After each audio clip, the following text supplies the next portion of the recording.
بسم اللہ الرحمن الرحیم۔ ایک مرتبہ ایک صحابی دوڑے جا رہے ہیں اور نام ان کا تھا حنظلہ۔ بڑی سننے والی بات ہے، نام تھا حنظلہ۔ دوڑے جا رہے ہیں اور کہہ رہے ہیں نافق حنظلہ، لگتا ہے کہ حنظلہ منافق ہو گیا۔ اپنے آپ کو کہہ رہے ہیں حنظلہ منافق ہو گیا، حنظلہ منافق ہو گیا۔ توجہ ذرا، اپنے آپ کو کہتے ہوئے جا رہے ہیں حنظلہ منافق ہو گیا، حنظلہ منافق ہو گیا۔ راستے میں ملے حضرت ابو بکر صدیق رضی اللہ تعالیٰ عنہ۔ پوچھا حنظلہ کیا ہوا، خیریت؟ وہ کہنے لگے کہ جب میں حضور کی محفل میں ہوتا ہوں میرے دل کی کیفیت اور ہوتی ہے، جب میں حضور کی محفل سے نکل کے گھر چلا جاتا ہوں بیوی بچوں میں دل کی کیفیت چینج ہو جاتی ہے، وہ نہیں رہتی جو حضور کی مجلس میں ہوتی ہے۔ اب یہ کیفیت ہماری بھی ہوتی ہے کہ نہیں ہوتی؟ مسجد میں آئے دل کی کیفیت اور، جو ہی مسجد کے گیٹ سے قدم باہر رکھا ہماری دل کی کیفیت بدل جاتی ہے۔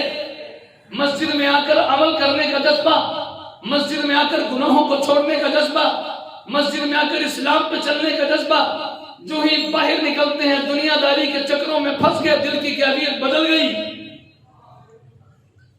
حضرت صدیق اکبر نے جب یہ ساری بات سنی نا حضرت حنظلہ کی، تو صدیق اکبر کہنے لگے حنظلہ کیفیت تو میری بھی یہی ہے، کیفیت تو میری بھی یہی ہے۔ اے حنظلہ چلو دونوں حضور کے پاس چلتے ہیں، حضور سے عرض کرتے ہیں، حضور کے سامنے بات کو رکھتے ہیں، کیفیت تو حنظلہ میرے بھی یہی ہے۔ اور ہیں کون؟ حضرت ابو بکر صدیق، خلیفہ بلا فصل، نبی پاک صلی اللہ علیہ وسلم کے رشتے میں سسر، نبیوں کے بعد سب سے افضل ترین صحابی، سب سے افضل ترین شخص نبیوں کے بعد، افضل البشر بعد الانبیاء ابی بکر، نبیوں کے بعد سب سے افضل انسان اس کائنات میں آیا ہے تو ابو بکر ہے۔ لیکن کیا کہہ رہے ہیں حنظلہ کیفیت تو میری بھی یہی ہے، آؤ حضور کے پاس چلتے ہیں۔ اس موقع پہ جب بھی میں یہ حدیث بیان کرتا ہوں، اس موقع پہ رک کر میں یہ بات ضرور کہتا ہوں کہ صحابہ کرام کو کتنی فکر تھی اپنی۔ یہی اصل چیز ہے، گناہ کا ہو جانا بڑی بات نہیں ہے، گناہ کا ہو جانا بڑی بات نہیں، گناہ ہوا صحابہ کرام سے، بات سمجھے گا، گناہ ان سے بھی ہوا، صرف نبی ہیں جن سے گناہ نہیں ہوتا، گناہ ان سے بھی ہوا ہے۔ ہاں بس بات یہ ہے کہ وہ اپنے گناہ پر ڈٹے نہیں رہتے تھے، گناہ پر اڑے نہیں رہتے تھے، گناہ پر جمے نہیں رہتے تھے، فوراً توبہ کر کے گناہوں کو بخشوا لیا کرتے تھے۔ تو حضرات صحابہ کرام کو کتنی فکر تھی اپنی اصلاح کی۔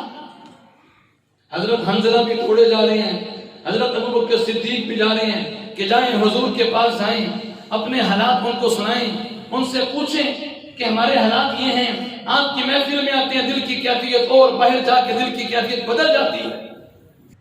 تو حضرت ابو بکر صدیق رضی اللہ تعالیٰ عنہ حضور کی خدمت میں آئے، حضرت حنظلہ بھی آئے اور سارے حالات سنائے۔ نبی پاک صلی اللہ علیہ وسلم نے فرمایا کہ اگر تمہاری ہر وقت وہی کیفیت رہے جو میری محفل میں آ کر ہوتی ہے تو پھر تو تم دنیا کا کوئی کام کر ہی نہیں سکتے۔ اگر ہر وقت یہی کیفیت رہے تم دنیا کا کوئی کام نہیں کر سکتے۔ اور ایک حدیث پاک میں آتا ہے نبی پاک صلی اللہ علیہ وسلم نے فرمایا اگر تمہاری ہر وقت یہی کیفیت رہے جو میری محفل میں آ کر ہوتی ہے تو پھر تو فرشتے تم سے سلام کرنے کے لیے گلیوں میں اتریں گے۔ اپنی اصلاح کی فکر صحابہ کرام کو بڑی تھی۔